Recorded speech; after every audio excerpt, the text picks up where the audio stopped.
There is a scene that historians return to again and again. It happened in the year 710 CE, in the throne room of the Tang Dynasty. A woman was kneeling before an imperial decree. Her crime?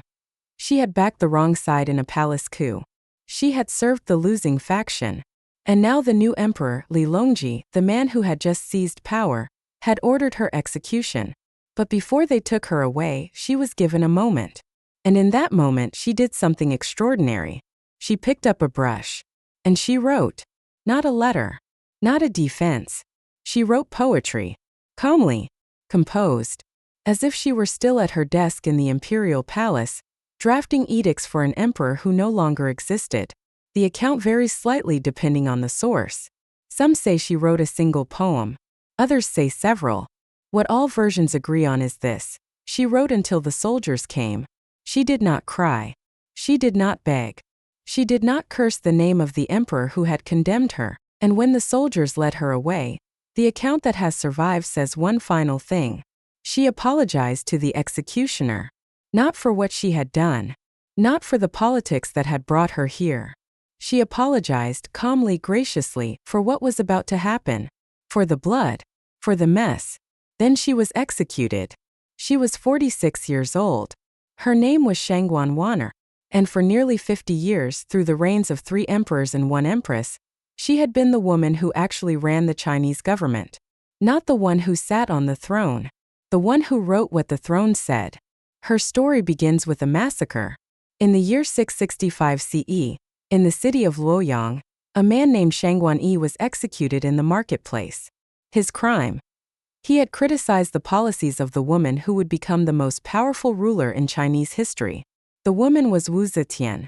And Shangguan is a scholar, a man of letters, someone who had devoted his life to language and learning, had written something she considered insulting.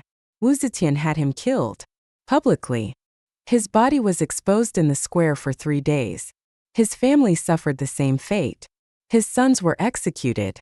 His property was confiscated. And his women, his wife and his daughters, were taken into the palace as slaves.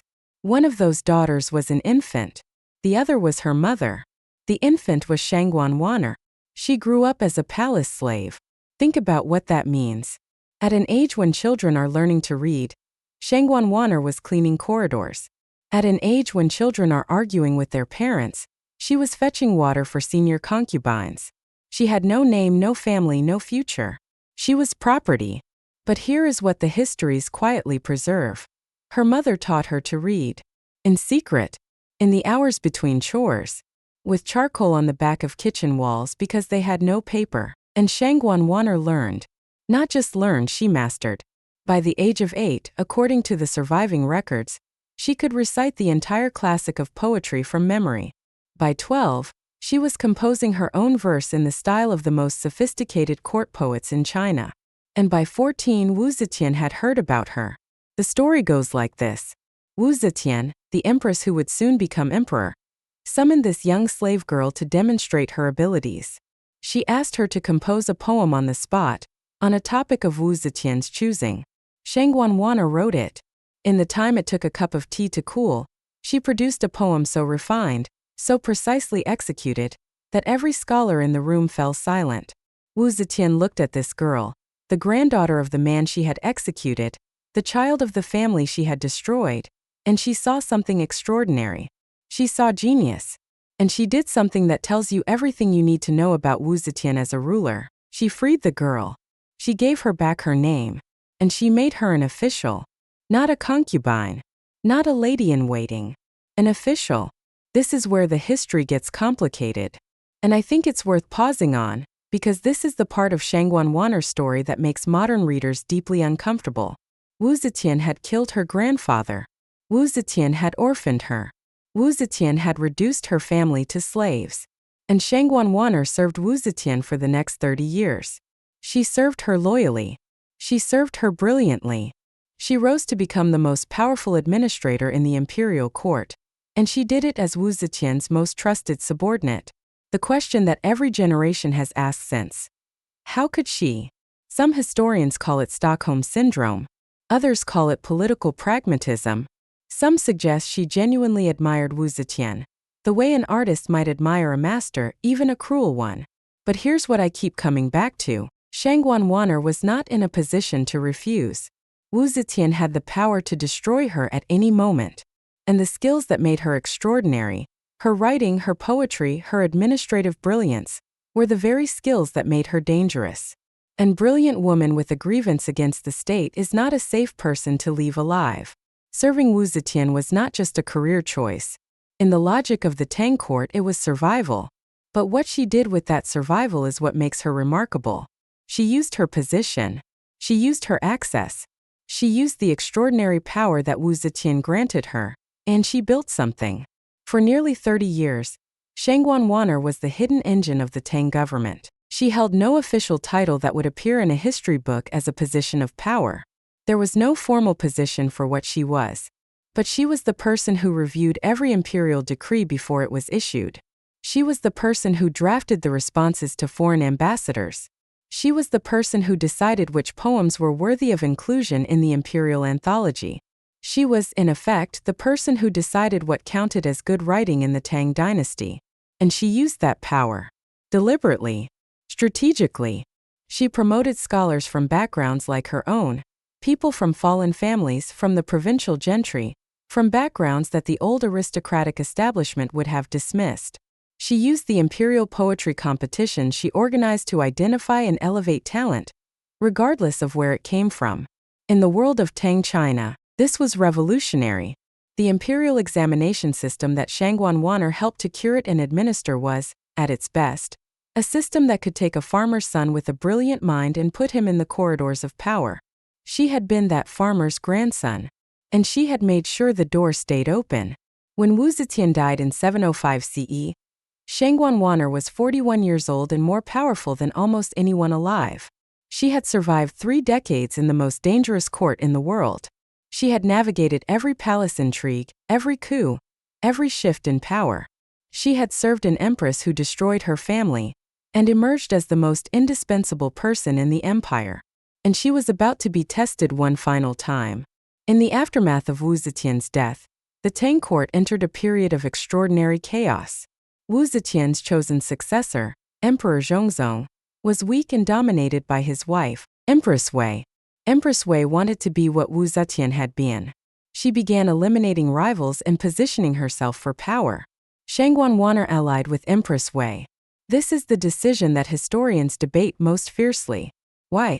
Why would this extraordinary survivor, this woman who had spent 30 years reading every political situation perfectly, ally with the losing side? The answer that satisfies me most: she had no choice. By 710 CE, Shangguan Wan'er was 60 years old in a world where most people did not live past 50. She had watched Wu Zetian's entire political philosophy: eliminate every rival, trust no one, rule alone, collapse within months of her death. She had watched the Zhang brothers, Wu Zetian's favorites, get cut to pieces in the palace corridors. She was old. She was tired. And she was running out of time to build anything that would survive her. Empress Wei offered her a final project. A final chance to shape what the Tang Dynasty would become. And Shangguan Wan'er, the woman who had survived everything by calculating exactly how to stay alive, made a bet. She bet wrong. On the night of July 21st, 710 CE, Li Longji struck. He and his allies killed Empress Wei's faction in the palace. They killed Empress Wei herself. They killed everyone who had stood with her. And they came for Shangguan Wan'er. She was arrested in the palace. She was brought before Li Longji, the new emperor, the man who had just destroyed everything she had worked for. And he pronounced her sentence: execution. But before they took her away, he gave her a moment. And in that moment, she picked up a brush. And she wrote. There is something about this detail that I find unbearably beautiful and unbearably sad at the same time. She had spent her entire life writing the words of other people, writing what emperors said, writing the official version of history, writing poetry that celebrated a dynasty she had never chosen.